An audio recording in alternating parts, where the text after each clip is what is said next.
നമുക്ക് കുറച്ച് വിനാഗിരി എടുക്കാം. അപ്പം വിനാഗിരിയുടെ അതേ അളവിൽ തന്നെ നമുക്ക് വെള്ളം കൂടെ എടുക്കാം. ഇപ്പോൾ തോനെ വെള്ളം ആകരുത്, കാരണം ആ വിനാഗിരിയുടെ ഒരു എഫക്റ്റ് നഷ്ടപ്പെടും. അപ്പോൾ വിനാഗിരിയുടെ അതേ അളവിൽ തന്നെ വെള്ളം എടുക്കുക. അതേ അളവിൽ തന്നെ ഞാൻ തോന്നുന്നു വെള്ളം കൂടെ ഒഴിച്ചു കൊടുക്കുന്നുണ്ട്. ഇനി നമുക്കൊരു ടവൽ വെച്ചിട്ട് നമുക്ക് കണ്ണീച്ച വരുന്ന ഭാഗത്ത്, ഈച്ച വരുന്ന, പല്ലി പാറ്റയൊക്കെ വരുന്ന ഭാഗത്തെല്ലാം ഇത് വെച്ചൊന്ന് തുടച്ചു കൊടുക്കട്ടെ. ഈ ഒരു തുണി ഇതിനകത്തോട്ട് ഇനി ഞാൻ ഒഴിച്ചു കൊടുക്കുന്നത് ഇത് 2-3 തുള്ളിയാണ്. നമ്മൾ ഫുൾ തൈലിൽ 2-3 തുള്ളി ഒഴിച്ചു കൊടുക്കുന്നുണ്ട്. നല്ലൊരു മണമായിരിക്കും വിനാഗിരിയും അതേപോലെ ഫുൾ തൈലും കൂടെ ചേരുമ്പം. അപ്പം ഈ ഒരു സ്മെല്ലടിച്ചിട്ട് നമ്മുടെ ഒരു ഭാഗത്തും ഈച്ചയും പ്രാണികളൊന്നും തന്നെ വരത്തില്ല.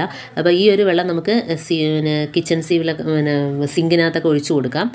അതിനകത്ത് നിന്ന് വരുന്ന പാറ്റ കുഞ്ഞുങ്ങളുടെയൊക്കെ ശല്യം ഒഴിവാക്കി കിട്ടും. അതേപോലെ ഇത് വെച്ചിട്ട് നമുക്ക് ഡൈനിങ് ടേബിൾ നമ്മൾ കഴിക്കുന്ന ഭക്ഷണം കഴിക്കുന്നിടത്തും അതേപോലെ കിച്ചണിലെ ടൈലും ഗ്യാസ് അടുപ്പും എല്ലാം ഈ ഒരു വെള്ളം വെച്ചിട്ട് തുടച്ചു കൊടുക്കുക.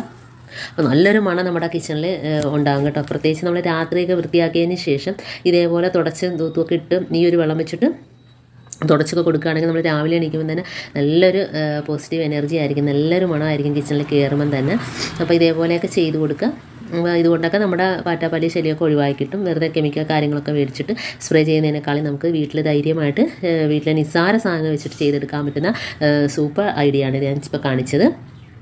ഇനി ബാക്കി ഇതേപോലെ നമുക്ക് ഈ ഒരു സൊല്യൂഷൻ ഉണ്ടെങ്കിൽ തന്നെ നമുക്ക് കിച്ചണിൽ ഇതേപോലെ വെച്ചിരുന്നാൽ മതി. ആ ഒരു സ്മെല്ല് അവിടെ നിന്നിട്ട് നമുക്ക് എത്ര ദിവസം വേണമെങ്കിലും ആ ഒരു സ്മെല്ല് അവിടെ നിൽക്കും കേട്ടോ.